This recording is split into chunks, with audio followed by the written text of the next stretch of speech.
Bueno, buenas tardes a todos y a todas.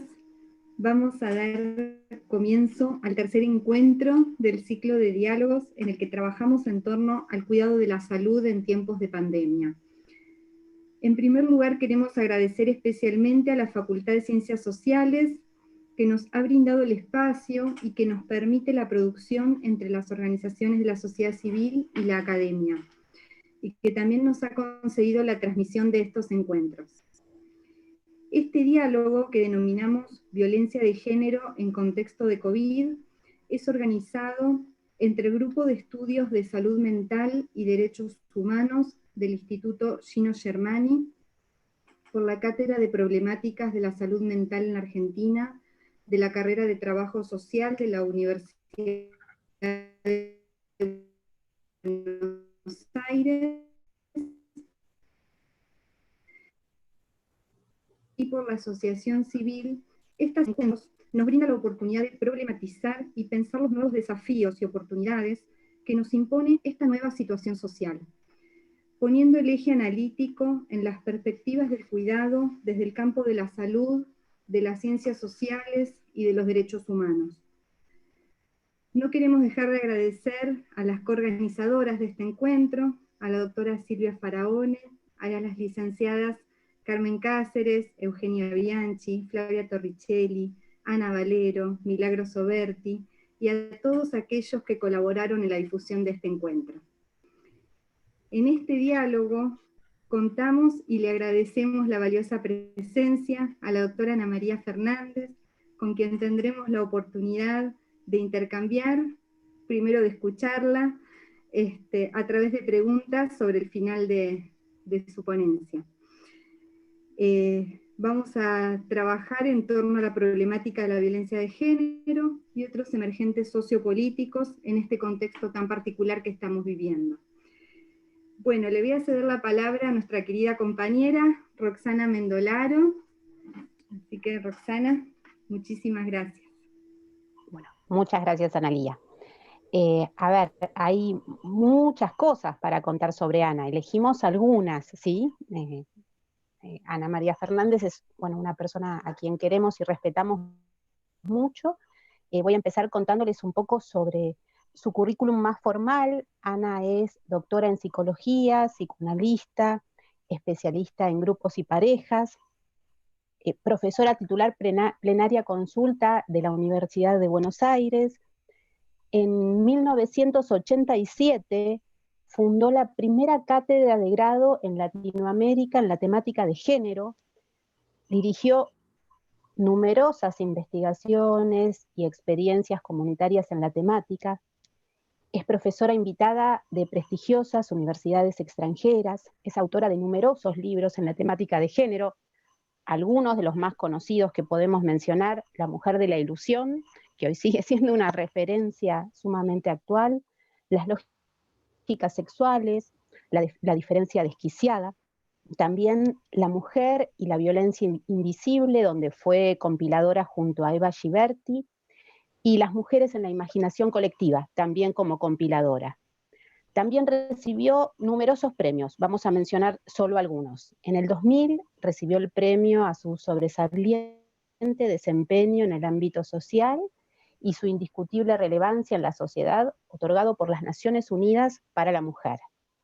En el 2016 recibió el premio Conex Platino, categoría Psicología, a la personalidad con la trayectoria más significativa en su categoría en la última década. En el 2017 recibió por tercera vez el diploma a la excelencia académica otorgado por la Universidad de Buenos Aires. En el 2018 fue distinguida como graduada ilustre de la Universidad Nacional de La Plata. Actualmente integra el Consejo Asesor del Ministerio de las Mujeres, Géneros y Diversidades, y se encuentra en prensa un nuevo libro, El devenir de un pensamiento, psicoanálisis, feminismos, biopolíticas.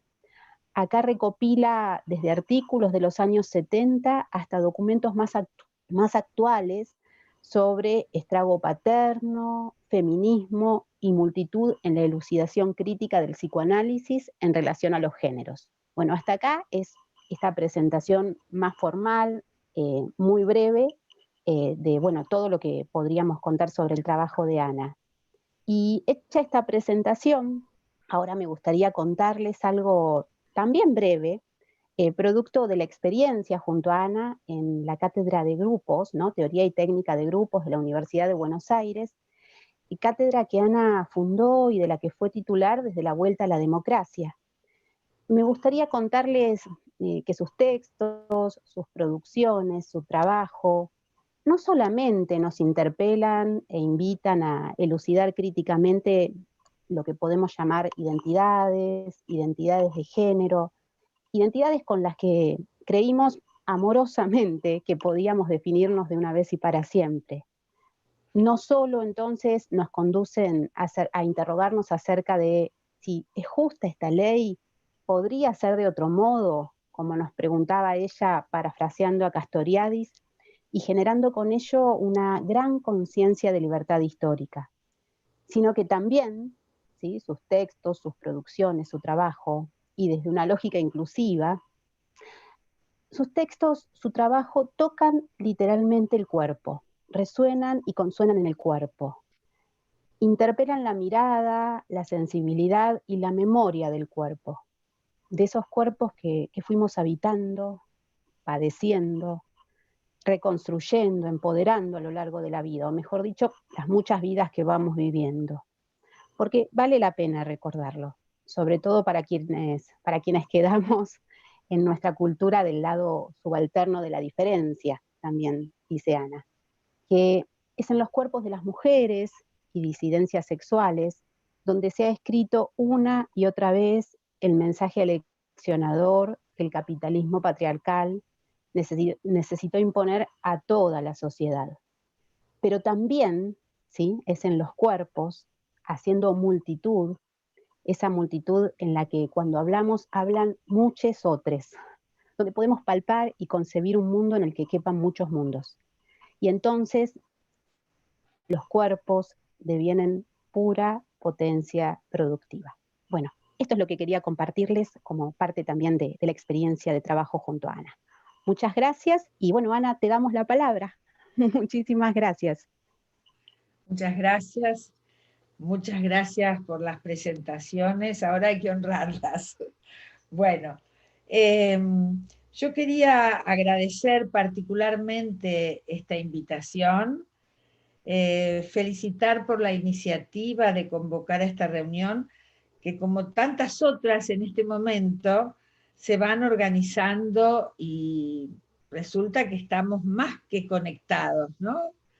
Conectades, tendría que decir, y que expresamos de distintas maneras y con distintas temáticas,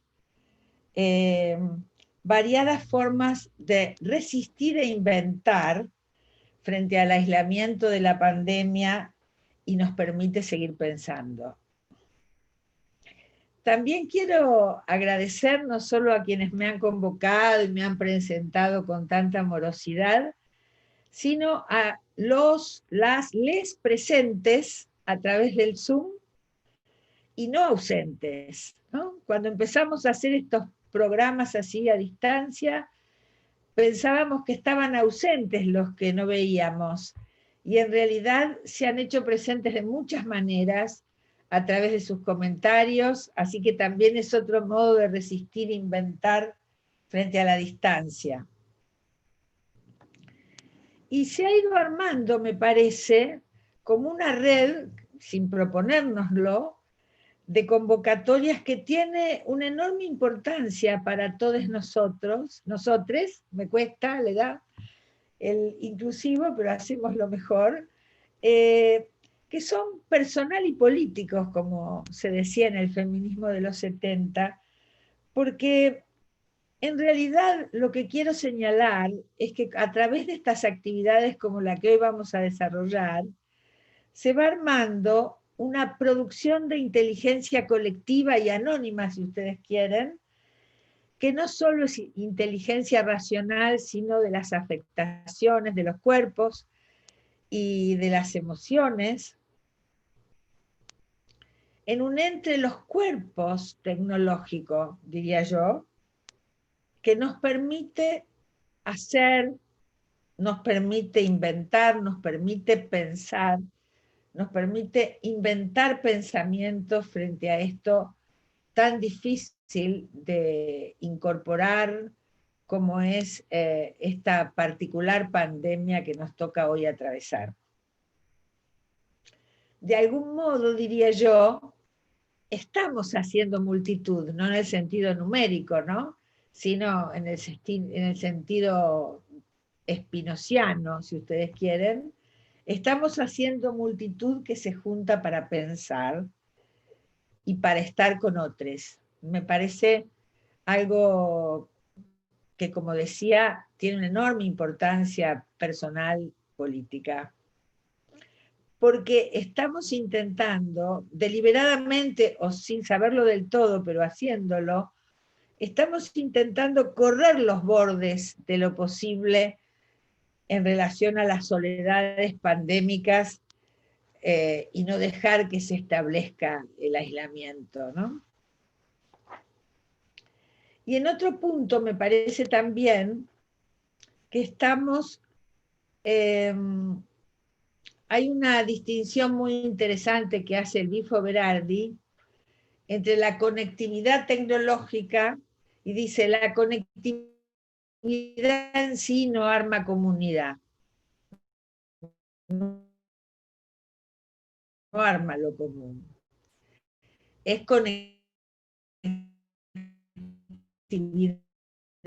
y hace mucho ruido, pero es como el ruido de las abejas, esa conectividad que solo oía el ruido del enjambre.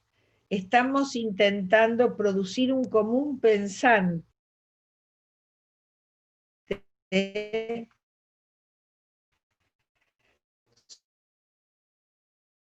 sobre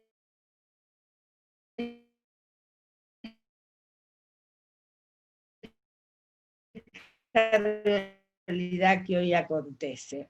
Una historia, otro Zoom que organiza Nacional de Salud Mental Comunitaria, hace poquito, que se llamó la Pobreza, Pandemia, Pensamiento, ¿no? Muy brevemente, pueden verlo ahí si les interesa. ¿Qué es lo que la pandemia nos trae de nuevo?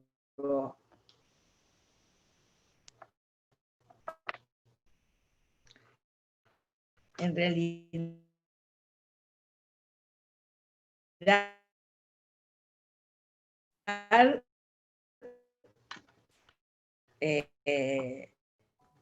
lo que nos Ana, trae disculpa, se está cortando un poquito.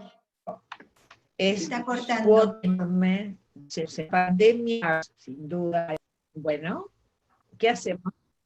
Un minutito. Yo tengo que hacer algo para evitarlo. Conexión. No, es la conexión de Ana seguramente. Vamos a intentar de nuevo, pero hubo un delay, te aviso, para que puedas retomar un poquito más adelante, Ana. Más atrás, en realidad. Muchas gracias. Bien.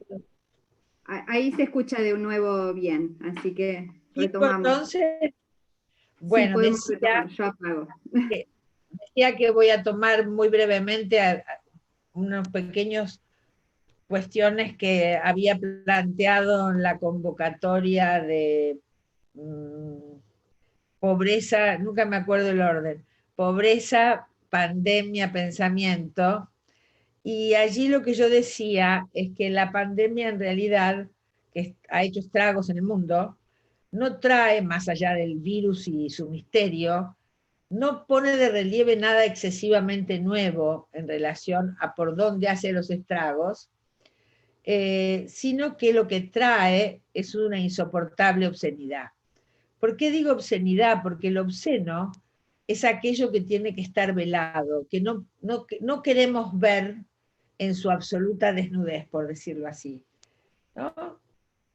Un cuerpo desnudo puede ser estética o eróticamente algo espléndido, pero la desnudez en otro contexto es algo muy insoportable, es obsceno, nos choca. Bueno, ¿cuál es la obscenidad de la pandemia, diría yo? Que nos pone demasiado a la vista cuestiones de las desigualdades sociales, de las discriminaciones, marginaciones, exterminios, que siempre estuvieron, pero que necesitamos, aunque sabemos que están, que no estén muy en el foco. Y esto es una luz insoportable que pone la pandemia, ¿no? ¿Y qué pone la pandemia a la vista? Los que sobran, así de horrible. ¿Y quiénes sobran? Sobran aquellos grupos previamente fragilizados, que se les suele llamar grupos de riesgo, que ya no podemos pensar que son producto de las estrategias biopolíticas, como hubiera dicho Foucault, sino como son estrategias necropolíticas, dice con sabiduría africana Membe. Entonces la pandemia visibiliza obscenamente y lleva al límite de la muerte las estrategias de vulnerabilización de varias de las diferencias desigualadas ya delimitadas por este capitalismo financiero mundial. Les migrantes, negros, latinos, los viejos que ya no son productivos, los pobladores de nuestras villas, de nuestras favelas y diversos asentamientos de extrema precariedad, de la extrema pobreza latinoamericana, con lo cual vemos que se está haciendo en medio de la pandemia, pero ya previamente existente un paso, diría yo, un paso de las biopolíticas a las necropolíticas.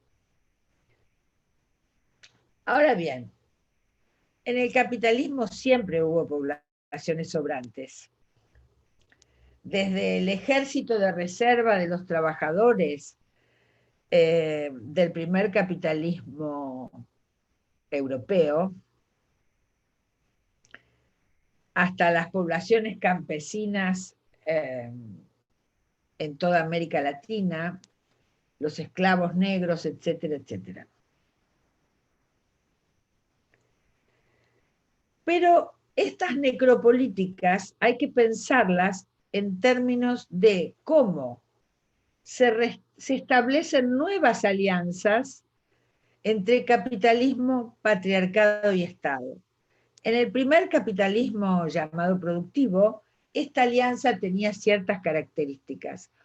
Hoy es importante ver muy bien cómo se tejen las alianzas y cuáles son sus efectores. En realidad estamos hablando de estrategias bio o necropolíticas sin estratega. No es que hay 4 que se juntan allá arriba en el mundo y dicen, a ver cómo embromamos a estas poblaciones. La otra vez en un Zoom alguien me dijo, ¿estás segura que no hay 4 que lo resuelvan? Bueno, en principio son estrategias sin estratega y que tienen dispositivos específicos, efectores específicos. Por dar un ejemplo de hace poquito, cuando un fiscal, un juez, habla de, frente a una muchacha que violaron en manada, habla de que fue un desahogo sexual, fíjense ustedes, eso también es el mismo Estado que puede inventar afortunadamente un Ministerio de las Mujeres y las Diversidades. En otra área del Estado tenemos un poder judicial que puede decir eso sin tener que sancionar a nadie de ese juzgado. Es decir, ahí hay un enclave patriarcal en el Estado. Entonces tenemos que ver en cada momento histórico, en cada región geopolítica, cómo se traman esas alianzas y cómo son sus efectores. Para dar un ejemplo muy rápido, no es lo mismo el modo en que actúan las estrategias biopolíticas en relación al aborto, en el caso de las mujeres pobres, donde el ataque es al cuerpo o a la muerte directamente, que en el caso de las muchachas y mujeres que pueden pagar un aborto en condiciones seguras pero ilegales, y que no solo en la iglesia, muchos de los médicos que intervienen están ahí diciéndole que es culpable porque ha matado a alguien. Entonces, fíjense ustedes la diferencia que hay entre suponer que has matado a alguien, a un niño por nacer, la figura es muy impactante, que en los países donde el aborto es legal y se dice que es una intervención para regularizar el embarazo. Entonces, son distintos efectores, pero también las políticas del racismo, la vida en las villas de emergencia en condiciones infrahumanas, todo esto, en cada situación, tenemos que ver cómo opera esa alianza y sus efectores para en aquellos espacios donde tenemos un Estado que quiere estar presente cada vez más, poder ubicar claramente contra qué hay que combatir en cada situación. No es todo lo mismo, ni son los mismos los argumentos ni las prácticas que agudizan la desigualdad. Por lo tanto, específicas tendrán que ser las disposiciones y prácticas de Estado que aminoren la desigualdad. ¿Cómo vemos las cuestiones de, bueno, dicha esta introducción muy general, algunas cuestiones relativas a la violencia de género en la pandemia? Es muy interesante algunas inferencias que podemos hacer de una de las publicaciones puestas en circulación a través de los medios del Ministerio de Mujeres y Diversidades. Miren ustedes, dicen: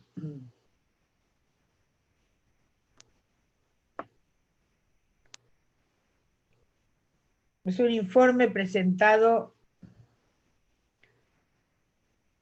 por la ministra Elizabeth Gómez Alcorta a la Comisión de la Cámara de Diputados.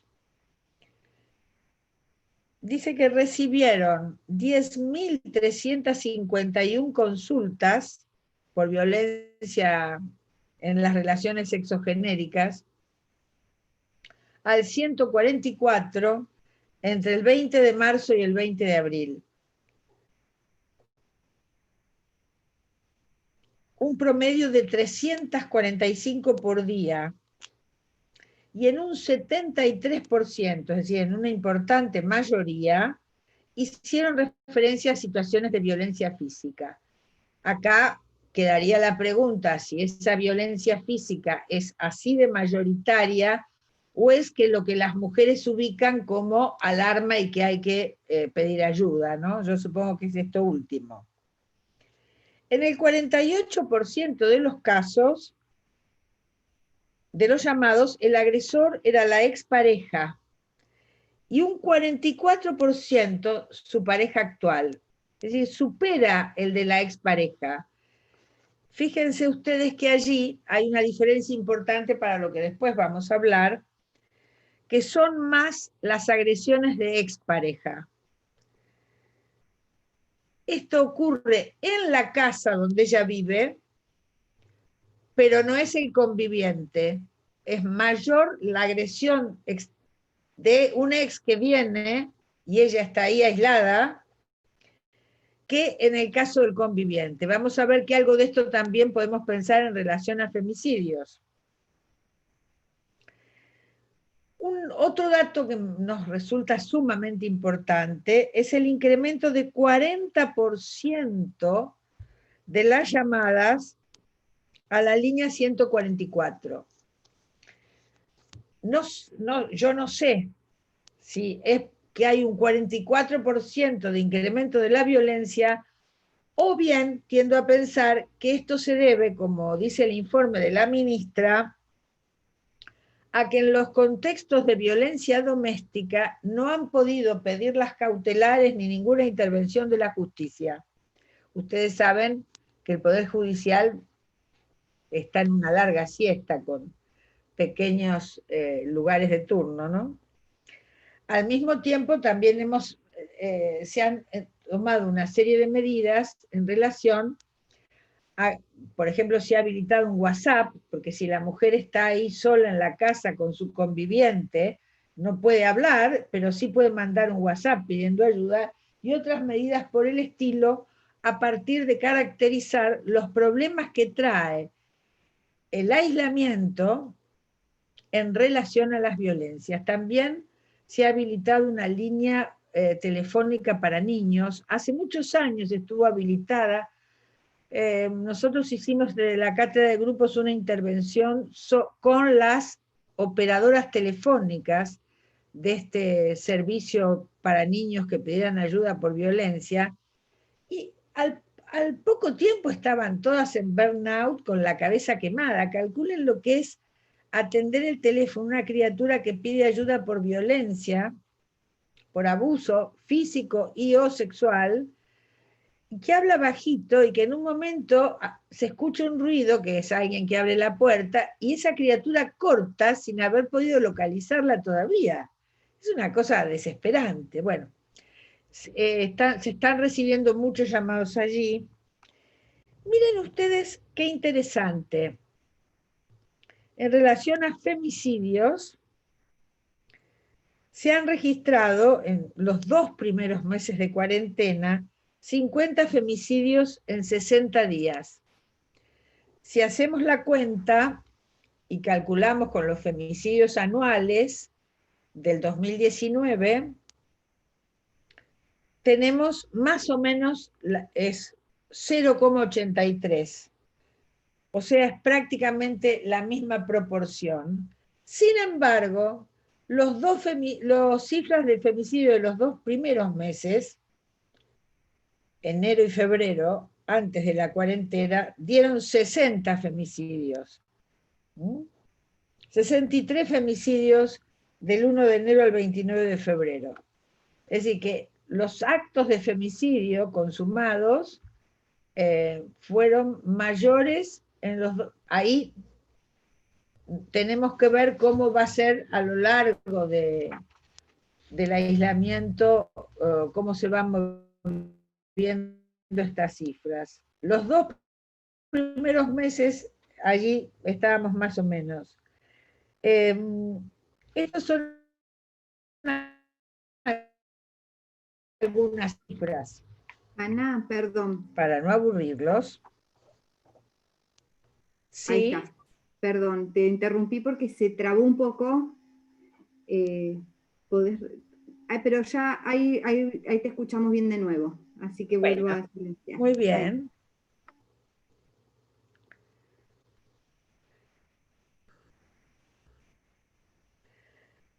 Entonces acá tenemos que pensar algunas cuestiones que van a ser propias del aislamiento por la pandemia y algunas cuestiones que son generales al cambio del ciclo de la violencia en relaciones sexoafectivas, aclarando, aunque no voy a entrar en ello por razones de tiempo,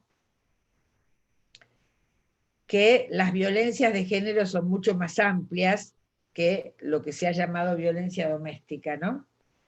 Ahí daba yo el ejemplo del desahogo sexual. Eso es violencia de género. Eso es violencia institucional de género, que tenemos que abordar también. Entonces, muy rápidamente lo que quiero decir es que la violencia doméstica, porque esto me importa sobre todo a la hora de pensar las políticas públicas, porque cuando no se caracteriza bien un problema, la política pública falla, o por ineficiente o por demasiado general. Entonces, ha cambiado el ciclo de la violencia doméstica. Es el mismo, pero a una enorme velocidad. Aumenta en velocidad y en ferocidad. ¿Por qué? Sin duda, Porque lo que antes veíamos cuando empezamos a trabajar violencia doméstica como un problema, que encontrábamos en mujeres que el marido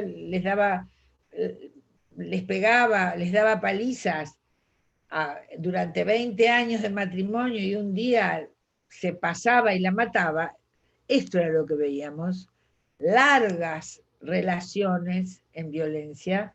Hoy tenemos que todo eso puede empezar y terminar en 3 meses de noviazgo y la mató. Entonces, cambian la velocidad y cambian la ferocidad. Entonces, las mujeres quemadas, descuartizadas, enterradas debajo de la cama, en fin. El tendal de monstruosidades va en aumento. Esto, sin duda, tiene que ver con, paradójicamente, con ciertos cambios, algunos cambios en la situación de subalternidad de las mujeres que pone muy violento a estos hombres. Con esto no queremos decir que sea culpa de ellas desde ya, sino que se sienten... Algún día tendríamos que tener recursos financieros para estudiar la subjetividad de estos varones. Hasta que no tengamos claro el perfil de estos varones, no vamos a poder acertar muy bien con las medidas, porque fíjense ustedes, una cautelar, un tipo que es capaz de matarla delante de los hijos, ¿va a respetar la ley que le dice que tiene que quedarse a 500 metros? Son medidas ineficaces, hay que hacerlas. Con una situación donde él respete y ella se salve, vale la pena todas las cautelares, pero tengamos en cuenta que es un recurso que no la deja defendida una mujer, ¿no? Bueno, y al mismo tiempo es parte de una movida mundial que yo he caracterizado ya hace muchos años como la barbarización del lazo social, ¿no? Propio de las postdemocracias, del capitalismo financiero, etcétera, donde se establecen un entrelazamiento de impunidades públicas y privadas, de violentamientos de la injusticia y la desigualdad en lo público macro en relación con estos violentamientos en lo privado, ¿no? Hace que las diferencias desigualadas tengan la vida en riesgo, entre ellas las mujeres. Dos mínimas cuestiones.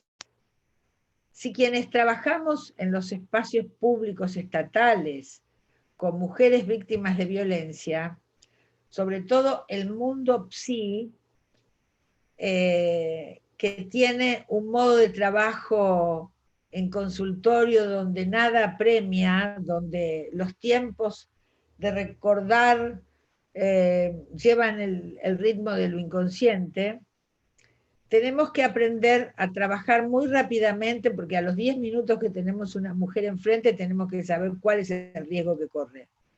Y ahí intervenir, nada del lugar del muerto, intervenir activamente para que se puedan hacer aquellas cuestiones que el Estado puede proveer para defenderla.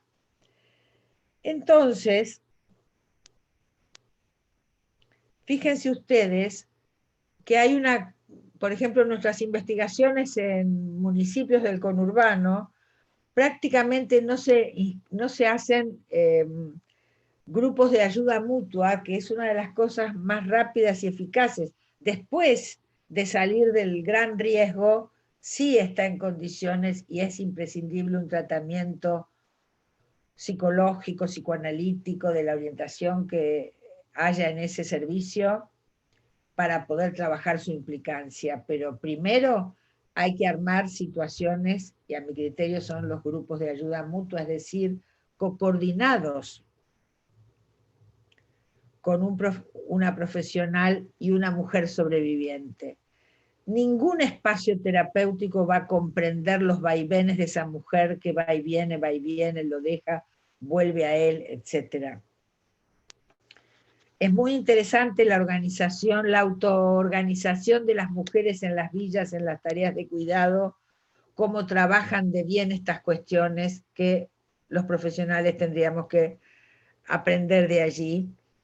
Hay experiencias de trabajo que son también muy interesantes. Nos hablaban mucho las usuarias de la experiencia Ellas Hacen, que es un programa de trabajo, porque ahí rompen con el aislamiento que produce el violento y pueden estar con otras mujeres y se van armando redes de solidaridad muy interesantes que un consultorio no puede proveer. También hemos visto, por ellas mismas dicho, la importancia que ha tenido en su recuperación el participar en los municipios como usuarias de las mesas de la no violencia, varios municipios del conurbano que organizaron eso, y ahí participar en esos espacios también ha sido un modo de salir de ese encierro de la violencia, ¿no? Bueno, no quiero detenerme más porque quiero tomar un tercer tema que yo llamaría la operación cuarentena, con un poco de humor, y la salud mental en los medios de comunicación. Hay un modo de transmitir los problemas de la pandemia y los problemas que afectan a la salud mental de las personas en relación a lo que la pandemia produce, que va produciendo un particular deslizamiento de sentido de la pandemia a la cuarentena, donde entonces la cuarentena es lo que nos va a producir todos los males. No quiero decir con esto que la cuarentena no traiga efectos. Quiero decir que hay una operatoria allí en las luchas políticas por el sentido, diría Bourdieu. Gramsci diría la astucia de la hegemonía. Ya vamos a ir sobre eso. Por el cual uno de los problemas que hay que pensar se transforma en el único problema, el más grave problema. Esto es una operatoria de deslizamiento de sentido que está operando allí un proceso de resemiotización, porque hay que instalar un sentido común que ubica la cuarentena como el eje del mal y que quisiera mostrar cómo es el procedimiento de esta operatoria por operatoria, ¿no? Y por favor, teniendo en claro que estoy mostrando una operatoria de resemiotización. Con esto no estoy diciendo que la cuarentena no traiga efectos en la subjetividad de todos nosotros, ¿eh?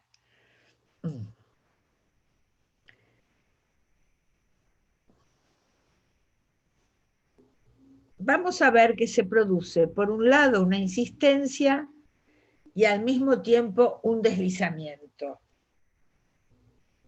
que va de la pandemia, como decía, a la cuarentena. Trabaja por oposiciones binarias.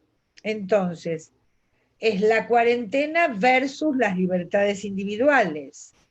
Este es un tema que va deslizando y entonces estos serían indicadores, primeros indicios de un totalitarismo del gobierno que se desarrollará más adelante.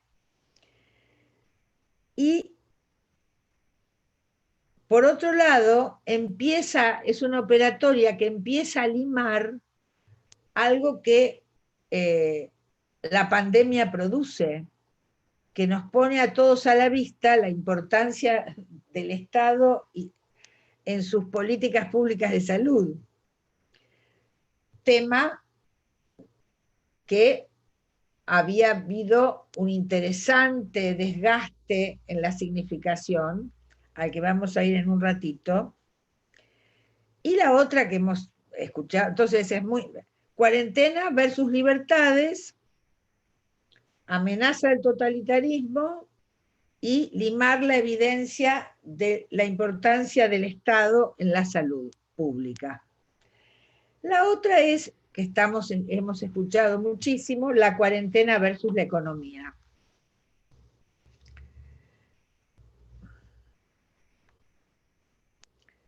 Entonces, Bourdieu hablaba de las luchas políticas por el sentido. Castoriadis hablaba de imaginarios sociales instituidos y Gramsci hablaba de la astucia de la hegemonía. ¿Qué es la astucia de la hegemonía? Es que los sectores dominantes de una sociedad traducen sus propios intereses como los intereses del bien común. Entonces, es muy importante la producción de estos sentidos comunes y las formas acordes de subjetivación que pueden producir. Vamos a ver, en las investigaciones subacid que nosotros hemos realizado, hemos aislado operatorias específicas que voy a pasar a detallar muy rápidamente. ¿Cómo opera la instalación de un sentido común, la instalación de un imaginario colectivo? En este caso sería la cuarentena la cuarentena y el encierro produce enfermedad en la salud mental. Eficacia simbólica. ¿Qué es la eficacia? ¿Cómo se logra la eficacia simbólica de esta argumentación? Por la repetición argumental, que llamamos insistencia de sentido, en múltiples focos del tejido social, ¿no? Es como cuando hay que impulsar un nuevo producto en una operación de marketing. Por todos lados tiene que aparecer la propaganda del producto. Esto es una insistencia en múltiples focos del tejido social. Un solo emisor no alcanzaría. Es una argumentación molar, totalizadora, binaria, y como tal, esa eficacia simbólica produce violencia simbólica. ¿Por qué produce violencia simbólica? Porque no es que nos gritan. ¿Por qué produce violencia simbólica? Bueno, porque invisibiliza la diversidad de situaciones. Entonces, ¿cuáles son los malestares que produce el aislamiento obligatorio? Se lo empieza a llamar encierro, ya es más duro. Son los malestares honestos y aquellos, pero también hay personas que hablan que están disfrutando cosas de la pandemia en el recluirse en sus casas. Que esta pandemia les ha dado con la reclusión espacio para aprender algún idioma que siempre quisieron, o de estar más tranquilos. Bueno, no me voy a detener en eso. Entonces, eficacia simbólica, violencia simbólica, por invisibilización de las diversidades y naturalización de lo que se afirma. Operan por operaciones recurrentes de desplazamiento de sentido. Se exalta una narrativa y se invisibiliza otra. Hace muchos años yo mostraba esta operatoria en el mito de mujer igual madre. Entonces, por un lado, no es lo mismo que para ser madre se necesita ser mujer, aunque ahora ya no tanto, y que al revés, ¿no? Es una equivalencia de sentido, y allí, si exaltás la madre, empequeñeces la importancia de la mujer. Esto, aplicado a lo que estamos hablando, son las operatorias de desplazamiento de sentido, donde se exalta una narrativa y se invisibiliza otra. ¿Qué produce esto? El discurso único. ¿Qué se le agrega a este discurso único? Ya no pandemia versus economía, salud versus economía, sino ahora todos los males los produce el aislamiento, el encierro, y no la pandemia. La pandemia queda de lado, la cuarentena es lo que nos ataca a la salud mental. Discurso único, pero entonces ese discurso único viene ahora acompañado de la verdad científica, ¿no? ¿Y cómo se produce el reforzamiento de esa verdad científica que instala un régimen de verdad?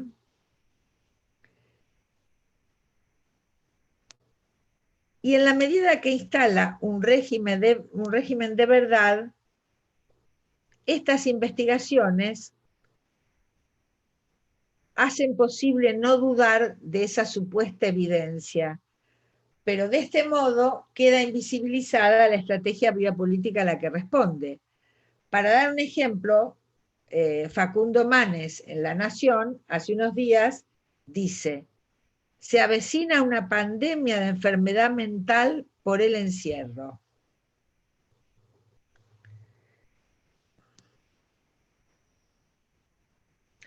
Ahora bien, otras investigaciones, o por ejemplo, se le da gran difusión a las investigaciones de la Facultad de Psicología de la UBA, del Observatorio de Psicología Social Aplicada, que tendría que leerla en detalle, pero hay que ver cómo son el origen de los cuestionarios, porque se suelen usar cuestionarios para analizar patologías mentales en condiciones comunes, y eso se aplica en medio de la catástrofe. Si a mí me dicen, en una situación normal, usted está muy preocupada porque tiene mucho temor a morirse, y yo en situaciones normales digo que sí, eso es un signo de una cosa. Si lo digo ahora, es ser realista. Estoy en un grupo de riesgo. Entonces, sin embargo, fíjense las paradojas. La cátedra de adultos mayores de la Facultad de Psicología también, solo Página 12 lo publica, no todos los periódicos, explica que uno de los grupos sociales de mayor riesgo, la tercera edad, sin embargo, y de aislamiento que ya se sabía que iba a ser por más meses, sin embargo, son los que presentan la mayor aceptación del aislamiento. Las mujeres en las villas han sido centrales en la organización de la salubridad de la villa y cumplir los preceptos que ha indicado el Ministerio de Salud junto con las organizaciones sociales. Es muy interesante eso también, ¿no? Se creía que en las villas iba a ser un desastre. Todas las villas que se aislaron rápidamente se pudieron contener los contagios.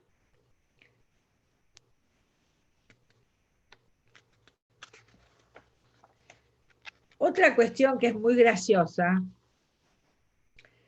es que hay un grupo de niños de 10 a 13 años, que es el grupo que más instalado está en la conectividad,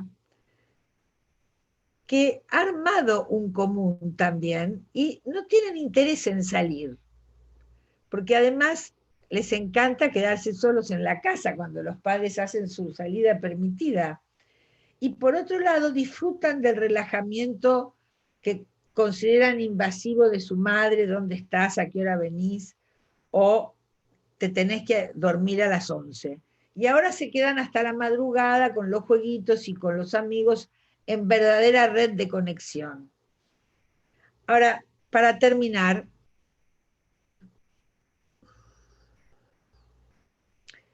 si vamos a un clásico texto de Freud, Psicología de las Masas y Análisis del Yo, donde trabaja las neurosis de guerra de la Primera Guerra Mundial,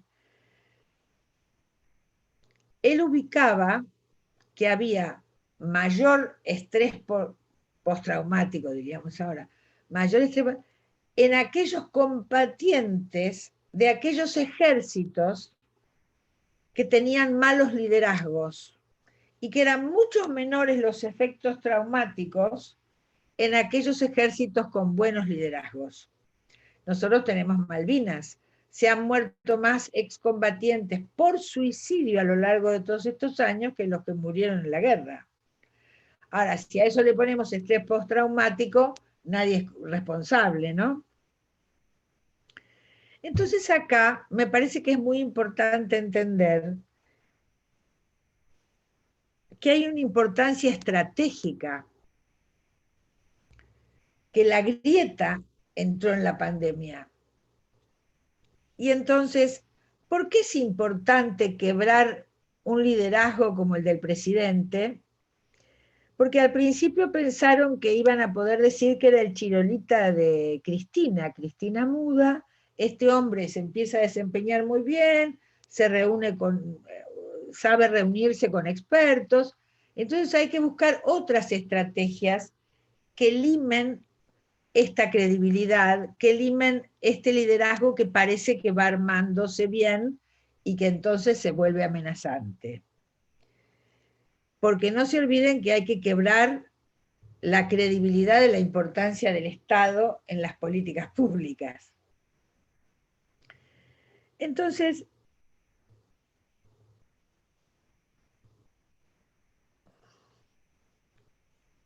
¿por qué es importante esto para los medios que responden a los intereses de los grupos hegemónicos, por decirlo a la gramsciana? Porque está planteado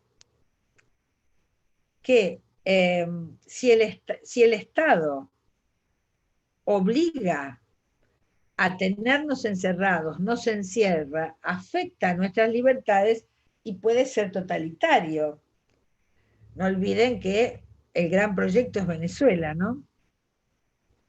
Entonces, esa es una crítica binaria que además no estoy en contra de la crítica, creo que la lectura crítica ayuda a cualquier gobierno. Pero esto no es lectura crítica, esto es crítica binaria, molar. Entonces la idea me parece que es tensar la situación, tensar, hasta que el gobierno no recurra más al diálogo y se encierre solo con los propios, y ahí se dirá antirrepublicano.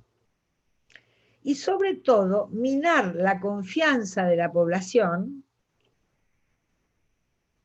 Y claro, si no tenés confianza en quienes dirigen, mayor zozobra, mayor desasosiego, y entonces aquí leeremos síntomas patológicos. Entonces, ya termino en medio minuto. Creo que un punto estratégico en los medios de comunicación, en la televisión estrictamente, es mostrar todo el tiempo que no debe ser tan cierto el acuerdo entre Larreta, Kicillof y el presidente. Es casi incómodo cuando uno ve los reportajes, sobre todo a Larreta y a su ministro de Salud, que es un gran comunicador, la insistencia de que, pero no están tan de acuerdo, ¿no? Hubo mucha pelea frente a tal cosa y nadie se sale del libreto.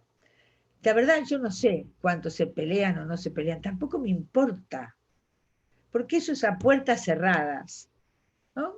Es como cuando los padres deben cerrar la puerta del dormitorio para discutir o para otras cosas. Hay una exposición indebida. Y esto es lo que pretende ese periodismo que se supone amplio, democrático, etc. Entonces estamos frente a un sentido común en disputa. Estamos encerrados, abusados en el encierro en relación a nuestras libertades individuales, o nos estamos cuidando entre todos. Me parece que esa es la disputa.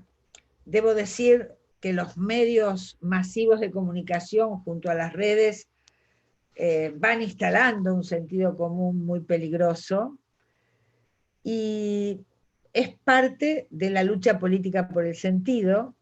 No me parece ninguna ingenuidad de lo que estamos hablando, me parece que es un frente de la política, y quienes trabajamos en salud mental, y con esto termino, quienes trabajamos en salud mental tenemos que poder no comprar todo eso y ver, sin medicalizar el malestar, sin psicologizar lo social o lo político, poder escuchar cada singularidad en sus sufrimientos, en sus padecimientos, en sus malestares, y ver en qué situaciones estamos frente a cuestiones de enfermedad mental y en qué situaciones la escucha puede colaborar para poder crear mejores condiciones de los existenciarios que están en discusión. Bueno, hasta aquí.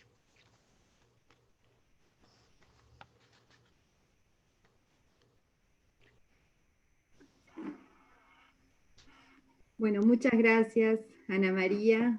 Silvia, ahí estás prendiendo el micrófono. Silvia. Tenés micrófono cerrado. El micrófono cerrado.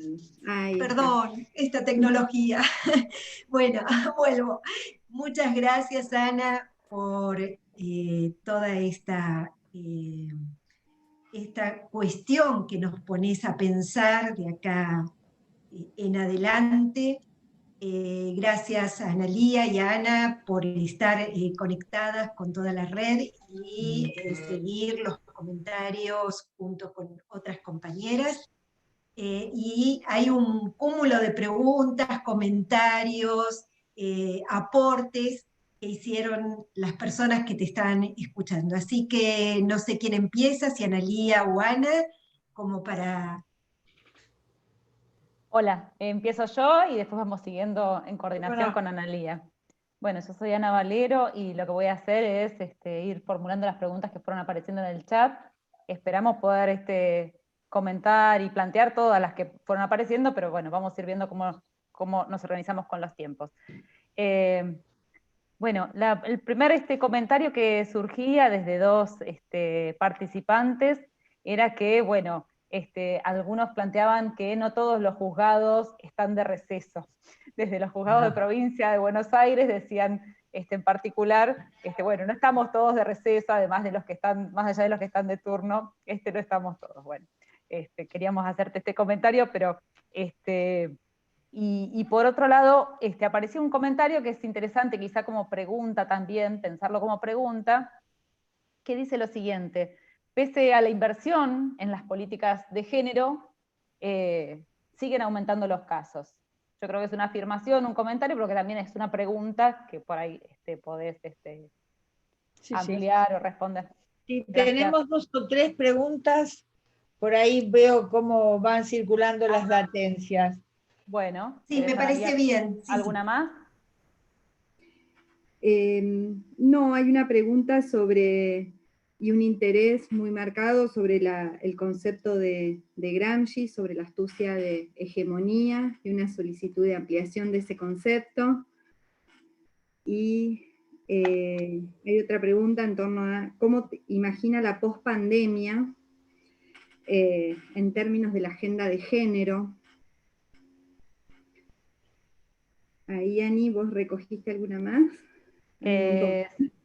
Sí, bueno, como comentarios, más que como preguntas, quizá desde Brasil nos planteaban, y te planteaban en particular Ana María, que también aumentó de manera devastadora la violencia doméstica. Son comentarios que por ahí para ir vinculando. Y después había un comentario en particular en relación a las subjetividades, que decía lo siguiente: que es acertado contemplar el estudio de las subjetividades violentas para mayor efectividad de las políticas públicas. Un poco esta cuestión. Sí. A ver, Analía, vos me dijiste lo de Gramsci y otra que no llegué a anotar. Sobre cómo te imaginas la pospandemia. Pospandemia. En términos de la agenda de género.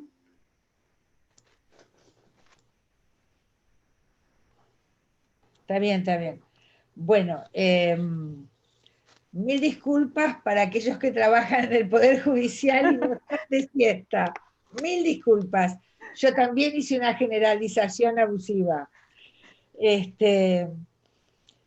Gramsci, él decía, para explicar qué era la hegemonía es tener, haber logrado consensos en una población de modo tal de poder tener la libertad de que se apliquen unas políticas.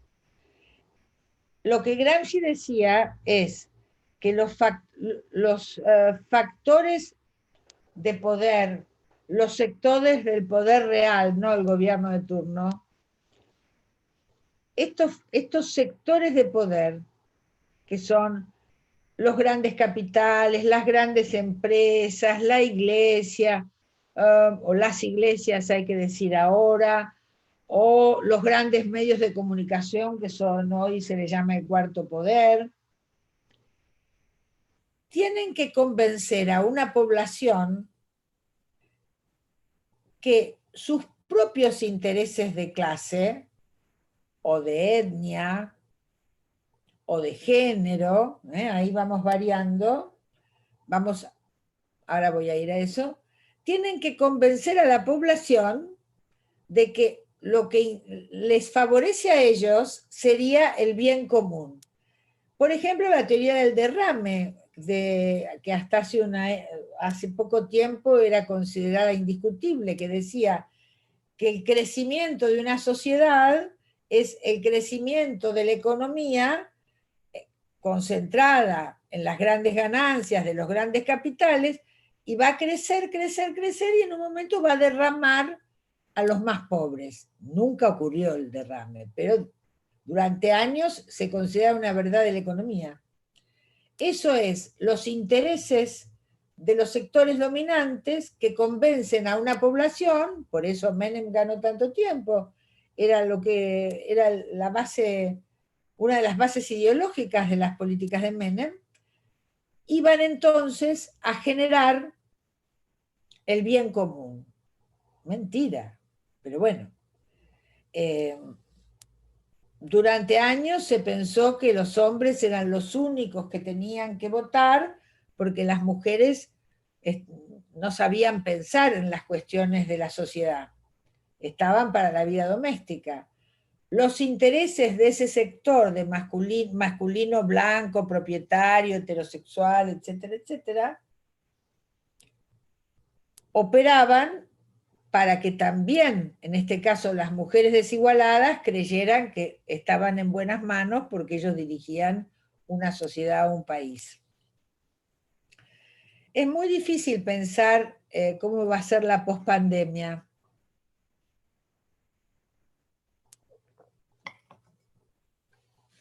Hay mucha gente que está escribiendo sobre ese asunto cosas muy interesantes. Yo personalmente todavía no he podido pensar en eso, pero me parece que no sería aventurado imaginar que la nueva normalidad, con la crisis económica mundial que va a dejar, es probable que agudice la línea de las sociedades postdemocráticas con una agudización de las desigualdades y cada vez más injusta la distribución de la riqueza, y que esto puede producir mayores sometimientos o rebeliones. Esto no lo sé. No imagino que vamos a salir de la pandemia habiendo aprendido todos que es mejor vivir en un mundo más justo.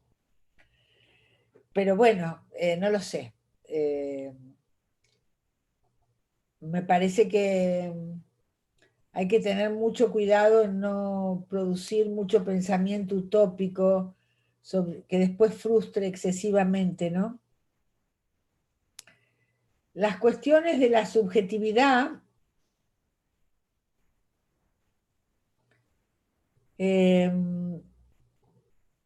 me parece que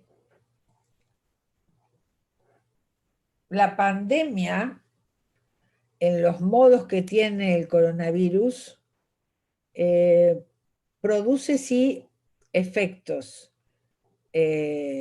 importantes, porque está en riesgo la vida, ya como hemos visto, no solo de los grupos de riesgo. Entonces, si no estoy en un grupo de riesgo por edad, por pobreza, por raza, puedo andar libremente, esto se ha demostrado que no es así. Entonces hay allí una tensión entre asumir los riesgos y los cuidados correspondientes o establecer negaciones para poder andar libremente por ahí, lo cual es todo muy conflictivo y sin duda estas tensiones tienen efectos que pueden ser sintomáticos, tanto en la subjetividad como en el cuerpo. Ahora, me parece que lo que nos muestran las prácticas en que se organizan los sectores, sobre todo, vuelvo, las mujeres con sus políticas de cuidados, crear los comedores, etcétera, al mismo tiempo que organizan el comedor del barrio, establecen medidas de higiene y establecen políticas de cuidado. Esto está muy entramado con lógicas comunitarias que no las aprendieron de psicólogos comunitarios, no las aprendieron de agentes del Estado, las aprendieron en la militancia de las organizaciones sociales. Y esto nos tiene que hacer pensar mucho a los profesionales de la salud.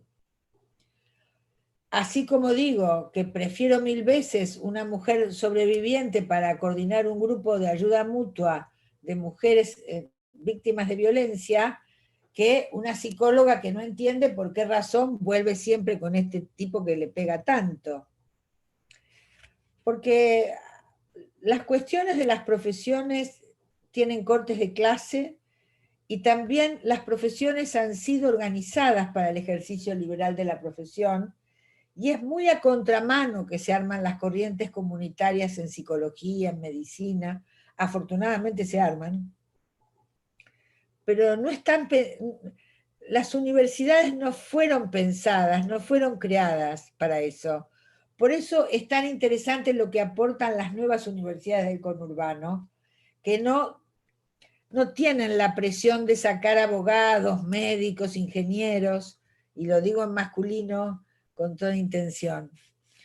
Ahora, una vez dicho esto, uno tiene que pensar, a la hora de pensar los malestares, cuándo son síntomas de enfermedad y cuándo son padecimientos que se resuelven con modos comunitarios de resolución.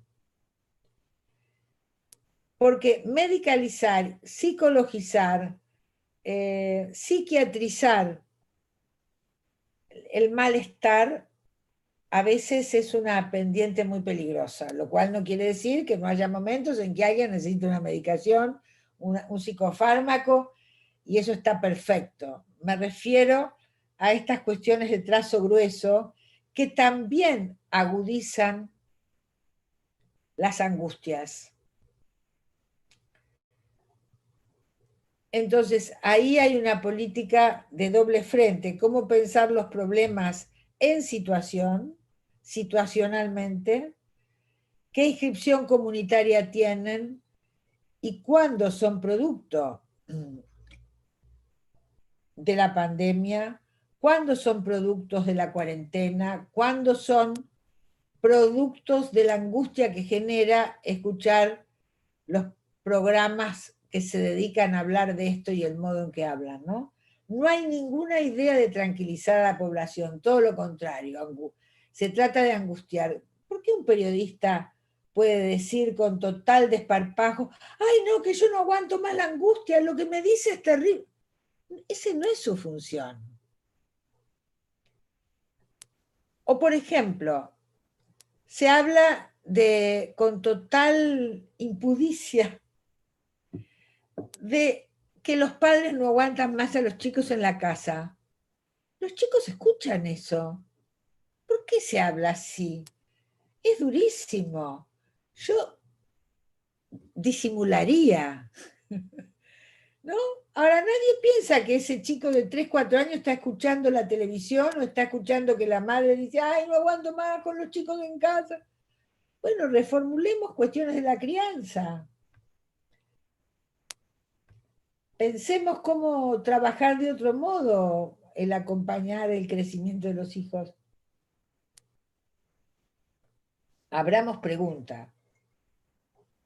¿A qué estaremos haciendo para que nos agoten de más, para que nos agoten tanto? Bueno, ¿algo más?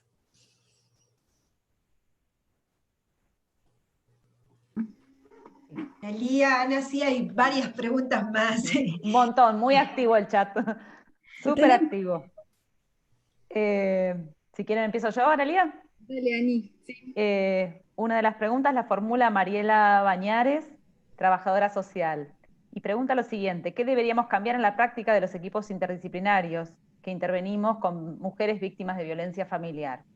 Vamos a hacerte 2 o 3 preguntas como para que... Espera, ¿qué deberíamos cambiar en En la práctica, los equipos interdisciplinarios equipos interdisciplinarios? ¿En qué? ¿En violencia? que intervenimos con mujeres víctimas de violencia familiar. Muy bien. Y aclara quien hace la pregunta que es trabajadora social. Bueno. ¿Otra? Sí. ¿Querés vos, Analia? Sí, hubo algunas resonancias en torno a los comentarios que mencionan como muy positiva la experiencia de los grupos de ayuda mutua. Solicitan ampliar cómo es esta estrategia, cómo en torno a este concepto. Y en relación a esto, bueno, no tan en relación, pero también tiene que ver con los grupos sociales. Ivana Dinoyo dice: me interesaría que pudiera ampliar sobre la participación de mujeres que han atravesado situaciones de violencia en mesas barriales, locales y trabajos en dispositivos de atención. Y Entonces, grupos de ayuda mutua, las mesas Sí. de no violencia, ¿y qué otra cosa más? la primera era la de equipos interdisciplinarios. Equipos interdisciplinarios. No, me refiero a la última pregunta, Ah. mencionaba varias cosas. Grupos de ayuda mutua, las mesas de no violencia y algo más. Barriales, locales y trabajos en dispositivos de atención.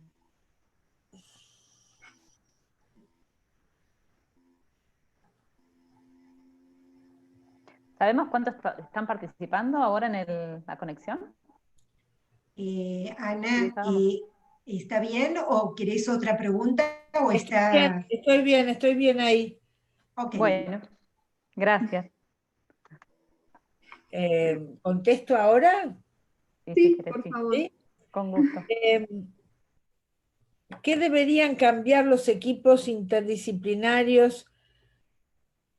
Bueno, me parece que voy a hacer una respuesta con las 2 o 3 cuestiones que están planteadas.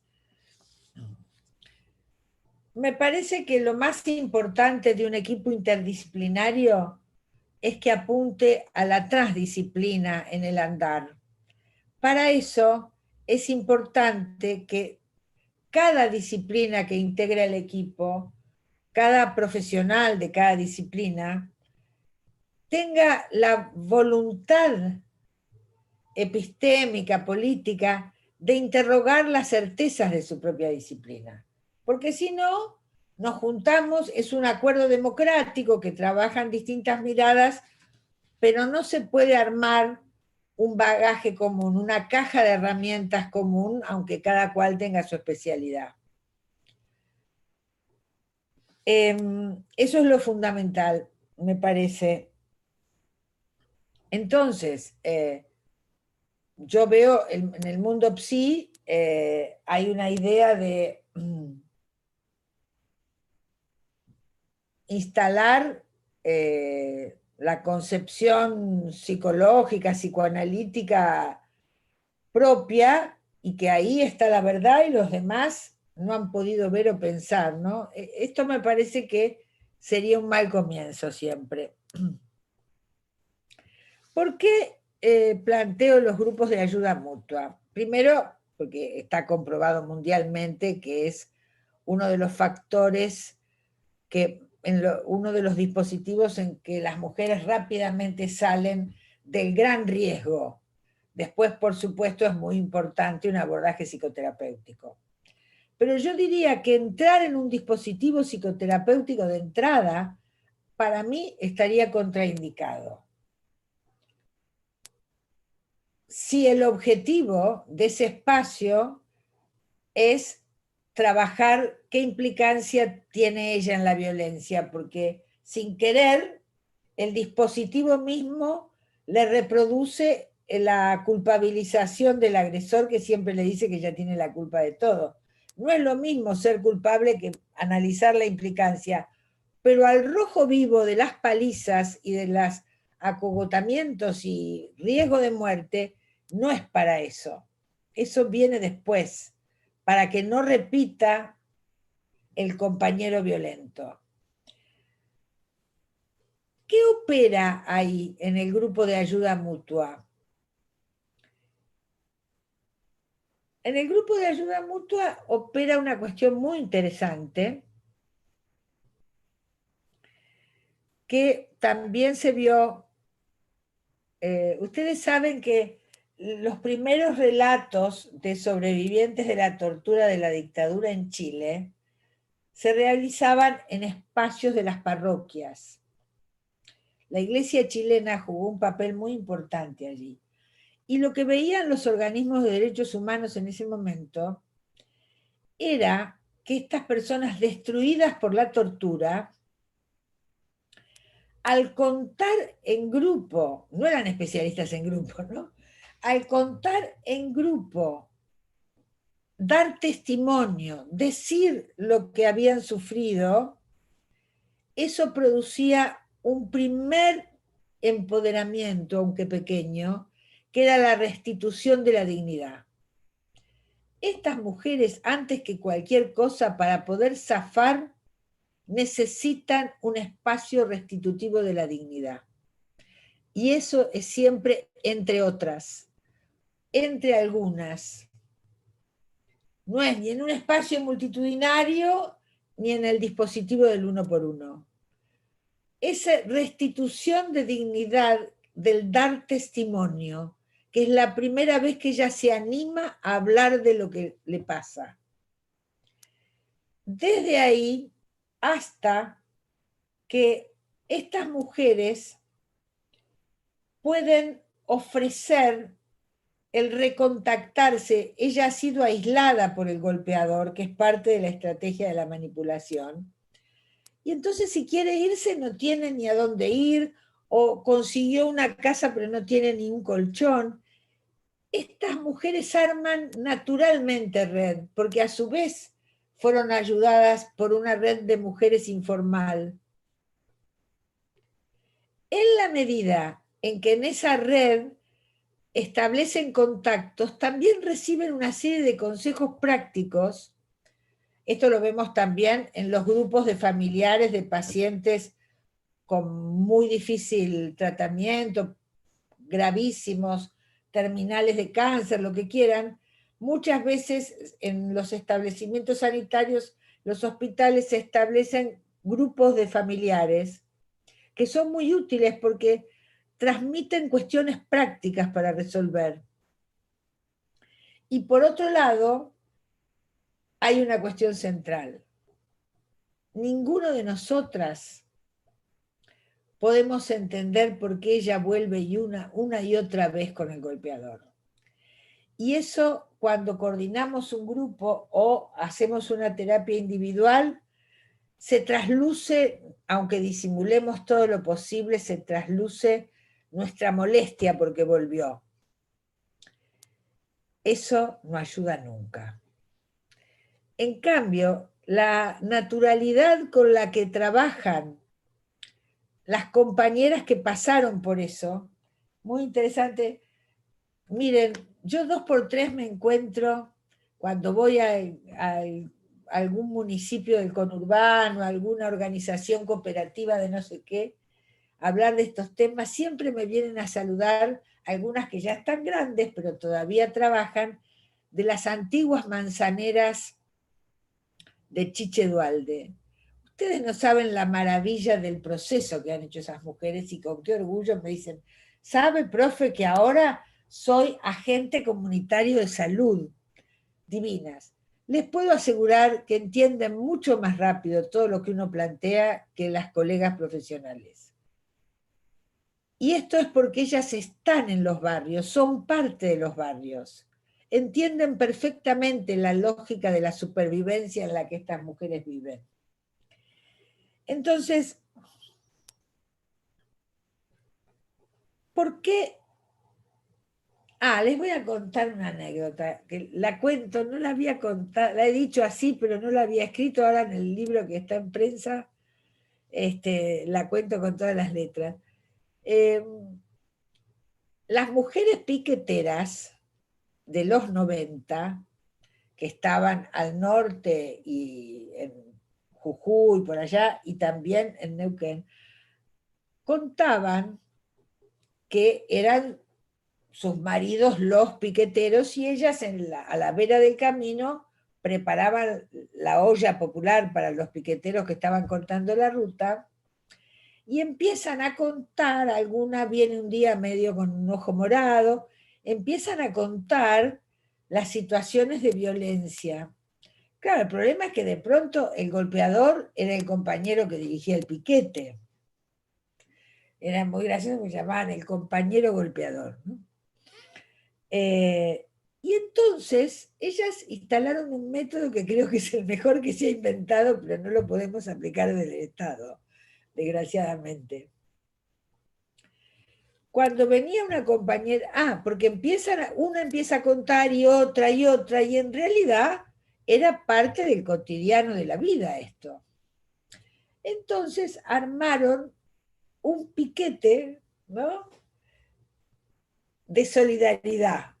Y cuando una venía medio machucada, iban con las cacerolas a la puerta de la casa del golpeador y empezaban a gritarle, salí si sos valiente, no sé qué, bueno, cosas más pesadas le gritaban.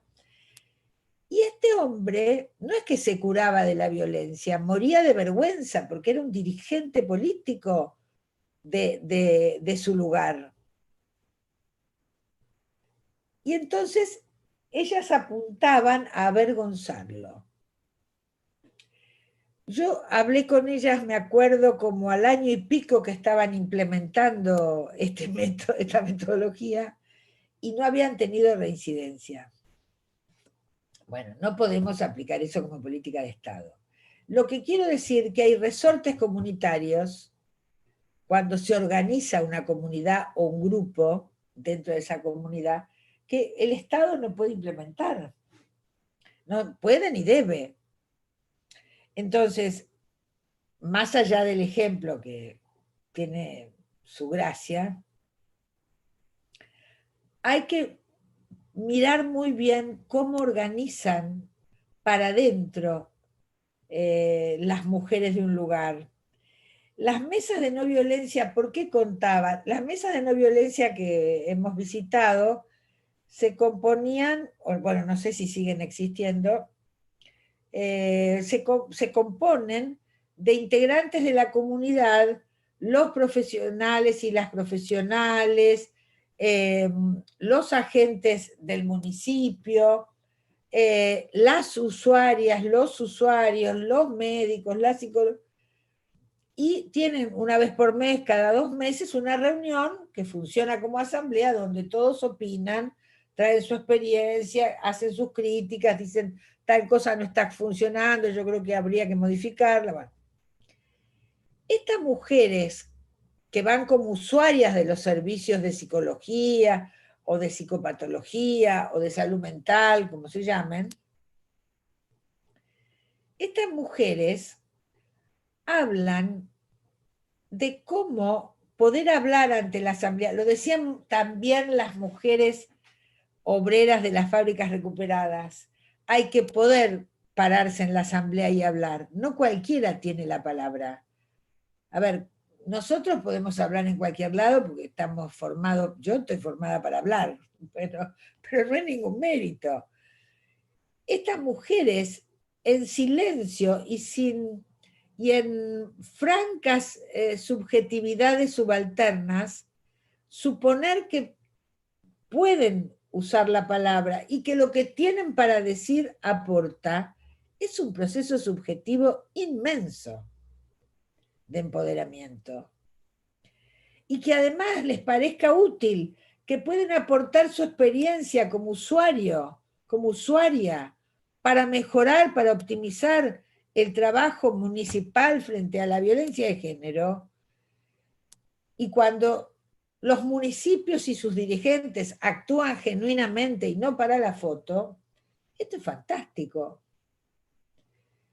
Y además separa a agentes del Estado de usuarios de esa desconfianza mutua, permite armar otro entramado. Por eso es tan importante también que en la medida de lo posible los y las profesionales de los servicios de salud municipales, por ejemplo, pertenezcan a ese municipio.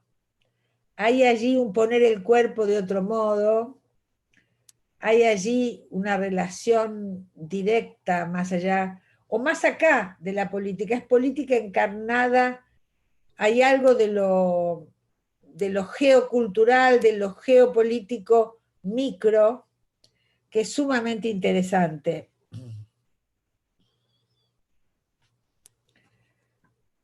Bueno, esto. ¿Qué más? Bueno, Ana, hay muchísimas preguntas.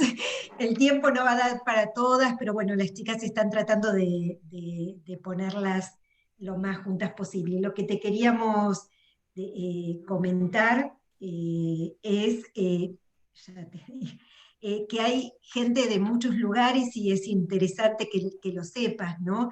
Hay gente de Brasil, de Uruguay, de Misiones, de Tucumán, de San Luis, de Rosario, de Trelew, de Mar del Plata, de La Tres Rioja. Arroyos, de San Miguel del Monte, de La Plata, de Olavarría, de Lanús, de Villa Ballester, bueno, de muchos lugares que te están saludando y queriendo escucharte. Si te parece, hacemos la última ronda de preguntas con 3 o 4 preguntas, como para ir cerrando la actividad.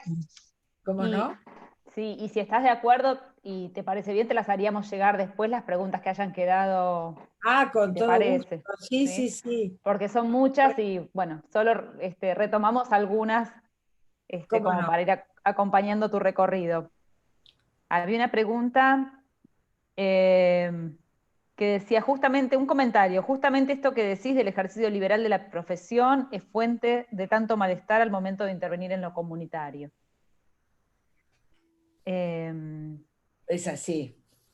Sí, después Alicia Castaño dice, ¿cómo hacer compatible el trabajo comunitario y de redes como prevención de la violencia de género en el contexto de pandemia? ¿Cómo hacer? Dice, perdón, la vuelvo a leer. ¿Cómo hacer compatible el trabajo comunitario y de redes como prevención de la violencia de género en el contexto de pandemia? ¿Querés que la vuelva a leer? Estoy bien, violencia de Bien, género en pandemia. sí, Bien. son muchas, nos disculpamos porque no vamos a poder comentar todas. Después, una compañera del equipo, Flavia Torricelli, plantea cómo piensa la formación y capacitación a nivel de la universidad en función de la temática de género y situaciones de catástrofes. ¿Qué sugerencias haría al equipo médico que asesora hoy al Poder Ejecutivo? Bueno, too much. Una era formación universitaria. Sí, ¿cómo piensa la formación y la capacitación a nivel de la universidad en función de la temática de género y situaciones de catástrofes? Género y catástrofes. Sí. Y luego, Y añadida venía, ¿qué sugerencias haría el equipo médico que asesora hoy al Poder Ejecutivo?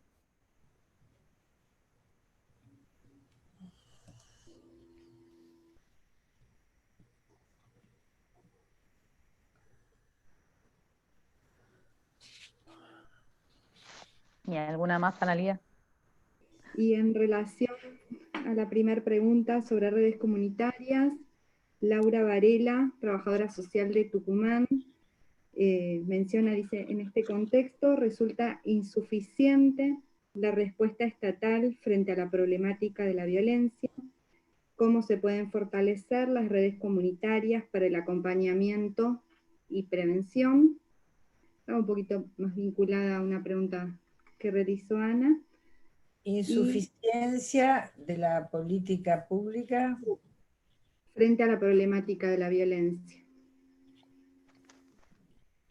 A violencia, ¿y qué sugiere? ¿Cómo? ¿Cómo se pueden fortalecer Ajá. las redes comunitarias?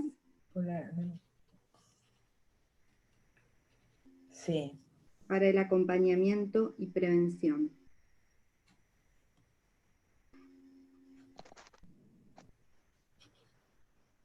¿Qué más? Y Juliana Doglia, de la Facultad de Psicología de la Universidad de la República de Montevideo, pregunta si se le ocurre alguna forma a nivel práctico en que podamos aportar a que la violencia de género disminuya desde nuestra posición de estudiantes. La vuelvo a leer. No, está bien, violencia de género disminuya frente a posición de estudiantes. Desde nuestra posición de estudiantes. Desde sí. Posición de estudiantes. Sí. Bien. Empiezo por esta, que es la última. A mí me parece que, no sé, en Uruguay, acá en Argentina, ha habido todo un movimiento anterior al 2015,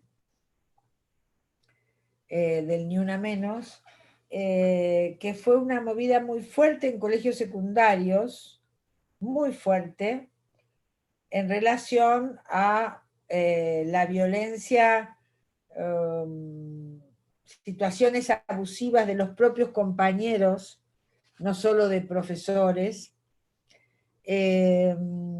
y se armaron cosas muy interesantes entre las chicas para garantizar, por ejemplo, la seguridad en las fiestas del colegio, o es muy interesante cómo de ahí surge una posición de varones adolescentes que a mí me dan ternura, porque por ahí tienen 16 años y se presentan, ¿no?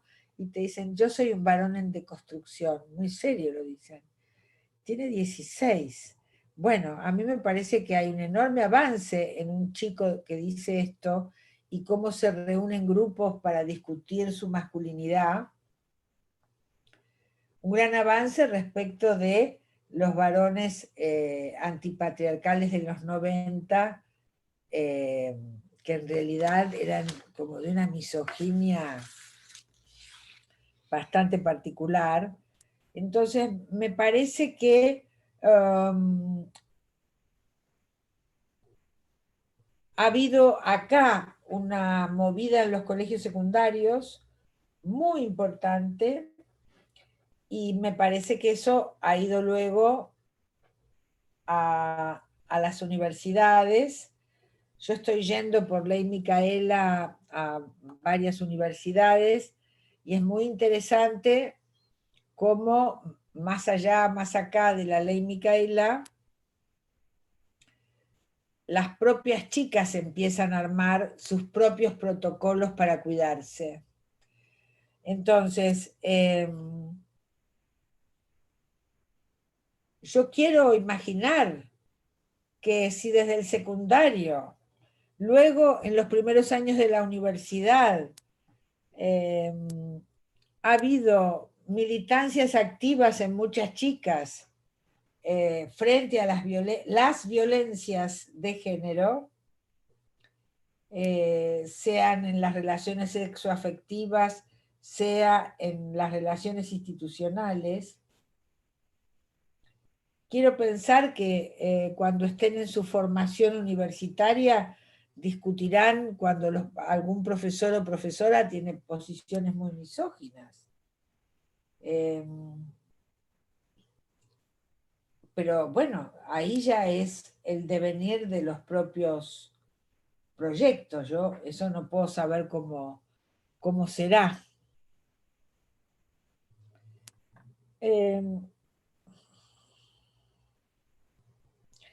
A mí me parece que está muy bien la idea de fortalecer las redes comunitarias para acompañamiento y prevención, pero uno no puede reemplazar a las fuerzas comunitarias como especialista.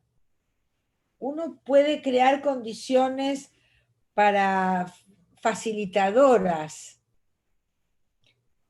que una comunidad se organice frente a sus problemas, sean de género o cualquier otro, es una cuestión política.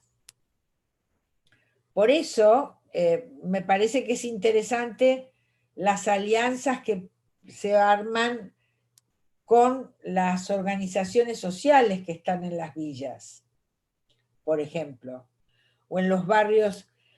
Ahora, también hay que ver cuáles son los objetivos de las organizaciones sociales. Yo no tengo hoy un contacto directo como para evaluar eso, pero son las propias fuerzas comunitarias. A veces como profesionales o como equipos interdisciplinarios podemos ayudar a que se junten, a organizar actividades para que puedan pensar alguna acción, pero no es una tarea nuestra. Ahora, alguien hablaba de la insuficiencia de las políticas públicas. Las políticas públicas son siempre insuficientes.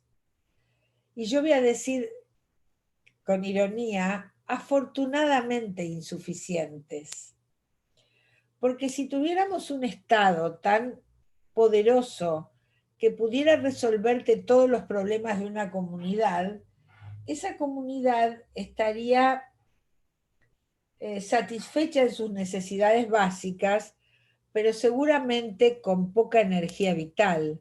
El Estado tiene que ayudar, tiene que proveer, por ejemplo, el agua la tiene que poner el Estado, ¿no? Cuando en la Villa 31 querían apurar que hubiera medidas de higiene, no había agua porque el agua llegaba de la compañía de agua, que no me acuerdo cómo se llama, donde está Galmarini, AISA, llegaba hasta la puerta de la villa, porque los camiones son enormes y los pasillos de la villa son así angostitos.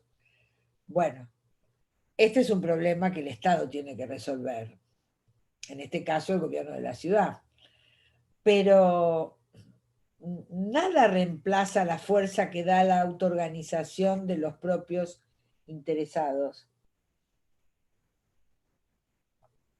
¿Será que yo he quedado muy marcada por una experiencia del 2001, que fue cómo se armaron las fábricas sin patrón, las fábricas recuperadas, y con la maravilla que hacían? Ahí hubiera sido necesario un Estado que, por ejemplo, colaborara en las cuestiones más macro, ¿no? Pero que permitiera que cada grupo se diera su forma de organización y no que quisiera subordinar la organización de esa fábrica con planteos de Estado. El Estado tiene ese doble frente, pero bueno, es así.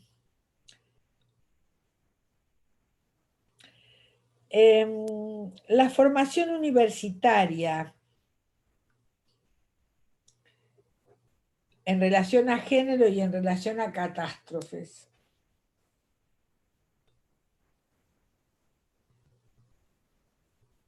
En relación a catástrofes, yo recuerdo cuando el atentado a la AMIA vino un grupo israelí de psicólogos que vinieron con el grupo del Mossad, ¿no? Pero bueno, salvando ese detalle, era muy interesante. Ahí trabajó Silvia Bleichmar también. era muy interesante cómo ellos tenían muy protocolizado lo que había que hacer. Claro, viven en guerra, ¿no? Que te cae, a nosotros nos cayó una bomba, calculen que ellos pueden bombardearlos todo el tiempo. Y eran muy expertos en las cuestiones de estrés postraumático, muy expertos. Y formaron a alguna gente. Yo de eso no conozco mucho porque no he participado, pero me parece que para pensar en la formación en catástrofes, que seguramente ya debe haber en alguna universidad del mundo posgrados de eso, hay que tener una cabeza muy abierta para los recursos a usar. Y entonces yo que tengo una formación psicoanalítica y que nunca transité por formaciones que tuvieran que ver con el conductismo, para las crisis postraumáticas o los estrés postraumáticos, es muy interesante cómo combinan una serie de estrategias de distinta procedencia. Sin ir más lejos, en Buenos Aires, el dispositivo Pavlovsky, que trabaja con adicciones, también tiene un modelo de interrelación de las más diversas procedencias de las técnicas que utilizan, y es muy interesante, ¿no? Muy interesante. Tanto de las técnicas que utilizan como distintos dispositivos dentro de un dispositivo general, terapias individuales, familiares, trabajo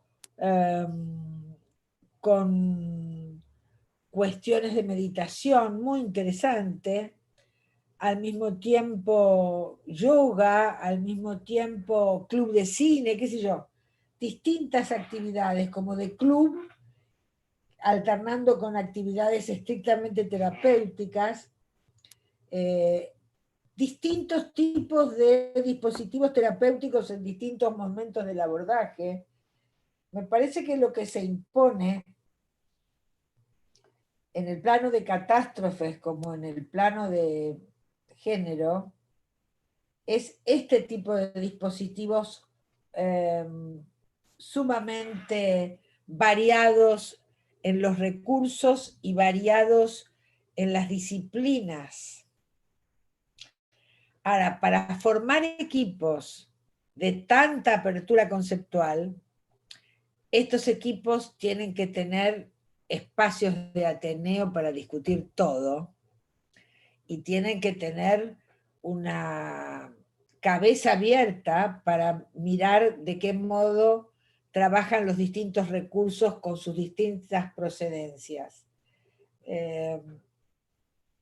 Yo, por lo menos mi generación, no fue formada así. Fue formada en una disciplina. Y en esa disciplina una orientación determinada, ¿no?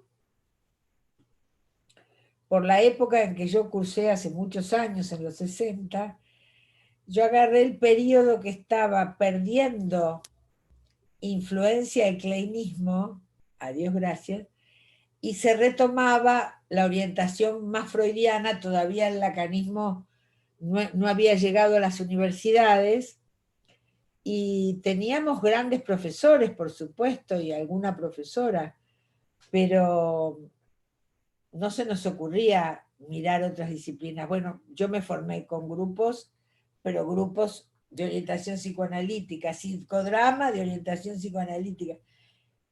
Yo estoy muy orgullosa de esa formación, pero veo que los tiempos están armando un bagaje más amplio y tal vez eso permita espacios transdisciplinarios, que es donde yo creo que va a estar el avance, ¿no? Sugerencias al equipo médico. Eso me apabulla de solo imaginar andar haciendo sugerencias, ¿no? Pero, porque en realidad estoy entrampada acá. Porque yo creo que en el equipo médico que asesora al presidente, tendría que haber, por supuesto, especialistas en salud mental comunitaria, tendría que haber especialistas en género, tendría que haber especialistas en adicciones, para ir pudiendo pensar dispositivos que barajen las emergencias de los grupos más vulnerables o más vulnerabilizados. Pero yo no sé si en este momento tan crítico que están peleando contra un virus tan desconocido, habría tiempo para esto, ¿no? Me parece que sería como armar un comité de crisis más que agregar al equipo médico. Pero no sé. Sí, un comité de crisis me parece, ¿no? Pero me parece que uno también tiene que ser respetuoso o respetuosa de un orden instituido ahí, yo, la verdad. Pero si me dieran a elegir, yo elegiría la composición más heterogénea. Miren, en esto voy a volver a los orígenes. Pillon decía que en un grupo, a mayor heterogeneidad, mayor productividad. Entonces, con este recuerdo entrañable de Pillon, a quien conocí, les digo, la sugerencia más general sería heterogeneidad de profesiones. Pero un comité de crisis también tendría que incluir organizaciones sociales, las organizaciones comunitarias. ¿Y ya ahí qué sería? ¿Una asamblea? Para eso está el Congreso, no sé. No me siento en condiciones de sugerir convencida que eso sería adecuado, porque yo tendría que poder imaginar cómo es la dinámica de una reunión en las altas esferas de un gobierno. Y la verdad que ni se me representa. Entonces, sí puedo imaginar en un municipio, ¿no? Cómo se organizan las mesas de la no violencia y qué importantes que son entre más diversidad hay de sus componentes. Entonces estoy mentalmente haciendo una traslación de lo que sé, de lo que he visto y en sus efectos magníficos a algo que por ahí es inadecuado para una esfera de la esfera más alta del gobierno. Pero eso, una frase de Pillon. A mayor heterogeneidad, mayor productividad en un grupo. ¿Qué más? Creo que fui contestando.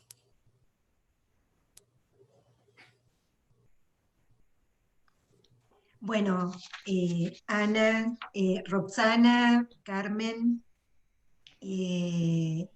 queríamos todas juntas agradecerte esta participación para nosotras, que venimos organizando los diálogos entre la academia y la sociedad civil. Fue muy importante poder escucharte, fue muy interesante poder escucharte. Hay muchísimas preguntas más, Ana, hay muchos comentarios que trataremos de hacerte llegar, comentarios muy afectuosos, y algunos no, pero en general sí. No, pero también, por favor, que eso me importa muchísimo. No, porque uno, el desafío es ese, ¿no? El Poder desafío pensar es ese. aquello que te están diciendo que estás pensando mal o que no les gusta. No, y el desafío es cuando el pensamiento de uno molesta también otros grupos y ahí se meten y estuvieron Pero presentes. eso está muy bien, ¿no? Eso está muy bien. Así que bueno, y nos quedamos con esto que vos planteaste a lo largo de toda esta conferencia, que en realidad la habíamos pensado como un diálogo de la violencia de género y trascendió absolutamente el tema de la violencia de género para incorporar todo lo que tiene que ver con componentes sociales, culturales, etcétera, y que vos condensás en dos cuestiones a lo último, ¿no? La heterogeneidad, por un lado, y por otro la apertura conceptual, ¿no? Y aquí quiero decir que particularmente nosotros nos formamos, trabajamos, investigamos, damos clases en esta hermosa universidad pública que es la Universidad de Buenos Aires, y que es esta universidad pública la que construye estos pensamientos críticos, esta apertura conceptual, esta heterogeneidad en el pensamiento, ¿no? Entonces, me parecía importante traer eso y traer la hermosa universidad a la que pertenecemos, aunque estemos en facultades diferentes que constituyen esta hermosa casa de estudio. También queríamos agradecer profundamente a nuestra compañera querida Roxana Amindolaro, que accedió a acompañarnos en esta charla. Ella está en Bariloche, así que desde allí, con el frío que hace, agradecemos la amorosa apertura que hiciste de la compañera Ana María, así que te agradecemos mucho que hayas participado. Muchas gracias. A todo el grupo, porque acá, Ana, hubo un grupo muy grande detrás de esta pantalla, que fue justamente quien recogían las preguntas: Mili, Eugenia, Flavia, bueno, Tía las nombró, Paula. Carmen y Paula, que, mira, en el medio de la charla nos manda la foto del nacimiento de su hija, mientras se producía la charla. Así que no está aquí presente, pero fue una conmoción que en uno de los grupos aparece Paulita diciendo, no diciendo nada, mandando la foto de ella con su bebita apenas Acaba de nacer. Acaba de nacer. Sí. Recordaremos mucho este día, Ana. Bueno, creo que está todo dicho. Van a seguir algunos diálogos seguramente. El video va a estar en el YouTube de la Facultad de Ciencias Sociales. Así que te dejamos a vos el cierre, Ana, con lo que quieras transmitirnos. No, yo agradecer a cada una y a todas, ¿no? Esta idea de lo singular plural, ¿no? Quiero agradecer especialmente, para mí, la verdad que yo estoy encantada con esto de los Zooms, creo que cortamos el aislamiento, ¿no? ¿No? Es fantástico. Además el instrumento es maravilloso porque te ve mucha más gente de la que uno podría imaginar en una conferencia exitosa. Y no es por el exhibicionismo de que te vean, es porque si uno está en estos temas es porque supone que el tomar partido en las luchas políticas por el sentido hace que querramos comunicar. Si yo no, por ahí es una ilusión vana, pero si yo no imaginara que puedo escribir algo que pueda interesar en estas luchas políticas por el sentido, no me tomaría el trabajo de hacerlo, no escribo para comunicar pensamientos por extroversión. No doy conferencias todo el tiempo porque me encanta que me escuchen y me vean, sino porque mantengo por ahí ilusoriamente, no importa si es real, ¿no? Mantengo esa idea de, bueno, muy de mi generación tal vez, de sostener la polémica, ¿no? La polémica y no la disputa por posiciones. No me interesa la disputa, me interesa la polémica de ideas, y por eso he traído lo que he traído hoy. Les agradezco muchísimo, le agradezco muchísimo a la gente que ha estado escuchando, que ha tenido la paciencia de escuchar, el interés de escribir una pregunta. Ustedes no saben cuánto agradezco las preguntas, porque por eso agradezco que me las envíen luego, porque en el apuro por pensar la respuesta, uno da la respuesta más rápida. Pero la pregunta más interesante es aquella que, o pregunta o planteo, es donde el otro disiente o donde te preguntan algo que nunca pensaste. Porque el pensamiento avanza en la incomodidad, no en la complacencia. Ay, qué divina las cosas que pienso, sino en la incomodidad. Esta es la construcción de la universitas, ¿no? El espacio para los debates. Y a veces la universidad pública, que es magnífica, por supuesto, se empobrece cuando cierra los debates. Tal vez ustedes en sociales tengan más espacio para el debate. Tenemos mucho espacio para el debate, sí. Bueno, eso es envidiable y hay que fortalecerlo y con gusto ayudar a ese modo de pensar. No concibo la universidad si no solo es pública por no arancelada, sino porque tiene que producir pensamiento sobre lo público. Esto es una vieja idea de Ulloa, maravillosa. Sí, maravillosa. Maravillosa. Y en ese pensamiento sobre lo público discutiremos siempre cuando desde el pensamiento sobre lo público se infiltran, si me permiten la expresión, lógicas de lo privado. Contra eso hablo. Pero a favor de la organización comunitaria.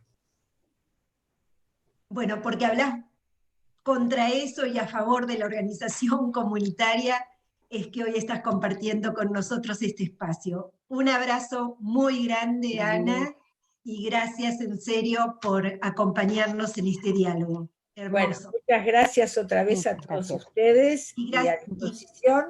Cuando quieran charlamos, que me encanta. Y estoy, ahora que ya soy grande, estoy con más tiempo, así que estoy a disposición con todo gusto. Entre libro y libro, algo tenemos tiempo siempre y lo dedicamos con todo, con la amorosidad política que merece, ¿eh? Muchas gracias y hasta prontito. Chao. Gracias. Gracias a todos los que nos acompañaron también. Gracias a los que nos acompañaron. Chao. Adiós. Chao.